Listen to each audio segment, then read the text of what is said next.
السلام علیکم ورحمۃ اللہ وبرکاتہ نحمده ونصلی علی رسولہ الکریم اما بعد۔ آج کا سبق سن لیجئے۔ آج کے سبق کی سرخی ہے نیک لوگوں سے دوستی کیجئے، پارٹ نمبر 59۔ اپنے بڑوں کو سلام کرنے کا اہتمام کیجئے۔ جب آپ پیدل چل رہے ہوں اور کچھ لوگ بیٹھے ہوں تو بیٹھنے والوں کو سلام کیجئے، اور جب آپ کسی چھوٹی ٹولی کے ساتھ ہوں اور کچھ زیادہ لوگوں سے ملاقات ہو جائے تو سلام کرنے میں پہل کیجئے۔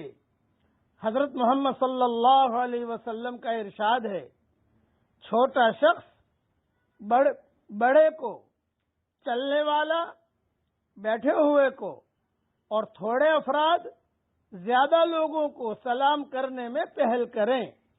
الادب المفرد میں یہ حدیث ہے۔ اگر آپ سواری پر چل رہے ہوں تو پیدل چلنے والوں اور راستے میں بیٹھے ہوئے لوگوں کو سلام کیجیے۔ حضرت محمد صلی اللہ علیہ وسلم کا ارشاد ہے، سواری پر چلنے والے پیدل چلنے والوں کو، اور پیدل چلنے والے بیٹھے ہوئے لوگوں کو، اور تھوڑے آدمی زیادہ آدمیوں کو سلام کرنے میں پہل کریں۔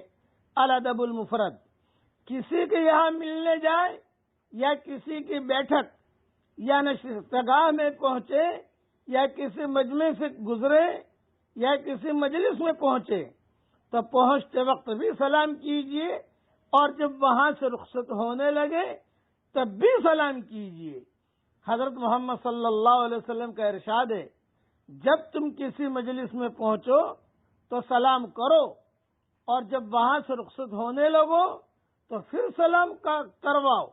یاد رکھو، پہلا سلام دوسرے سلام سے زیادہ مستحق اجر نہیں ہے کہ جاتے وقت تو آپ سلام کا بڑا اہتمام کریں، جب گھر میں پہنچیں اور جب رخصت ہونے لگے تو سلام نہ کریں، اور رخصتی کے سلام کو کوئی اہمیت نہ دیں۔ ترمذی میں یہ حدیث ہے۔ اگر اپنے کسی بزرگ، یعنی خلاصہ کلام یہ کہ گھر میں جاؤ تو سلام کرو، نکلو تو سلام کرو، یہ ہے سمجھانے کا مطلب۔ اگر بعض مرتبہ آدمی آتے ہوئے تو سلام کرتا ہے، السلام علیکم ورحمۃ اللہ وبرکاتہ، اور بھی جاتے ہوئے اچھا میں جا رہا ہوں اور مسافہ کر کے بغیر مسافہ کیے ہوئے، بغیر خبر دیے ہوئے کبھی کبھی نکل جاتا ہے۔ یہ بات نہیں، آتے ہوئے بھی سلام کیجئے، جاتے ہوئے بھی سلام کیجئے، سلام کو خوب پھیلائیے۔ اگر اپنے کسی بزرگ یا عزیز اور دوست کو کسی دوسرے کے ذریعے سے سلام کہلوانے کا موقع ہو یا کسی کے خط میں سلام لکھوانے کا موقع ہو تو اس موقع سے ضرور فائدہ اٹھائیے اور سلام کہلوائیے۔ حضرت عائشہ رضی اللہ تعالیٰ عنہ فرماتی ہیں کہ حضور صلی اللہ علیہ وسلم نے مجھ سے فرمایا، عائشہ، جبریل علیہ السلام تم کو سلام کہہ رہے ہیں۔ میں نے کہا، وعلیکم السلام ورحمۃ اللہ وبرکاتہ۔ بخاری اور مسلم میں یہ حدیث ہے۔ حضرت خدیجہ رضی اللہ تعالی عنہ کا جب انتقال کا وقت قریب آیا تو حضور صلی اللہ علیہ وسلم قریب میں تشریف فرما تھے۔ حضرت جبریل آئے اور حضرت جبریل نے آ کر کہا، اللہ نے مجھے بھیجا ہے خدیجہ کو سلام کہنے کے لیے کہ خدیجہ کو سلام کہو، اور اگر حضرت آپ کو برا نہ لگے تو میرا بھی سلام کہہ دو۔ یہ غیرت کی بات ہے۔ اس لیے کسی کی بیوی کو سلام پہنچانا ہو یا کسی کی بہن کو یا کسی کی بیٹی کو تو دیکھ لیا کریں کہ سامنے والے کو برا تو نہیں لگے گا، بھئی آپ کی بیوی کو سلام کہہ دینا، بھئی آپ کی بیٹی کو سلام کہہ دینا، بیٹی جو ہے کنواری ہے، بھئی آپ کی بہن کو سلام کہہ دینا۔ یہ نہیں، یہ کہو اپنے گھر والوں کو سلام کہہ دینا۔ تو گھر والوں میں سب آ گئے، بیٹے بیٹیاں، یعنی یہ چیز دیکھی جاتی ہے۔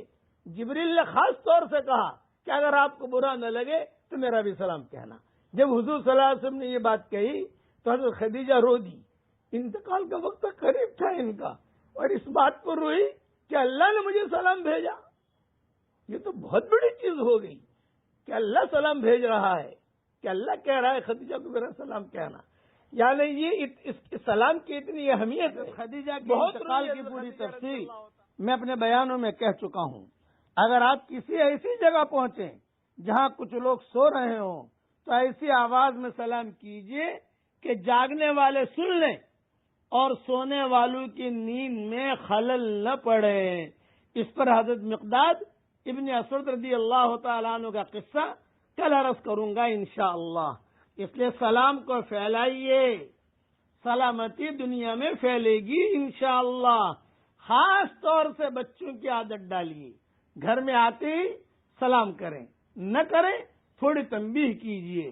اللہ تعالی ہم سب کو تقوی کا لباس بھی پہنائے، صحت کا لباس بھی پہنائے، عافیت اور سلامتی کا لباس بھی پہنائے، اور اللہ اپنی محبت کا سرما ہماری آنکھوں میں لگائے، اور اپنی معرفت اللہ تعالی ہمارے دل کے محرابوں میں اللہ تعالی اپنی معرفت کا نور داخل فرما دے۔ آمین۔ وآخر دعوانا ان الحمدللہ رب العالمین۔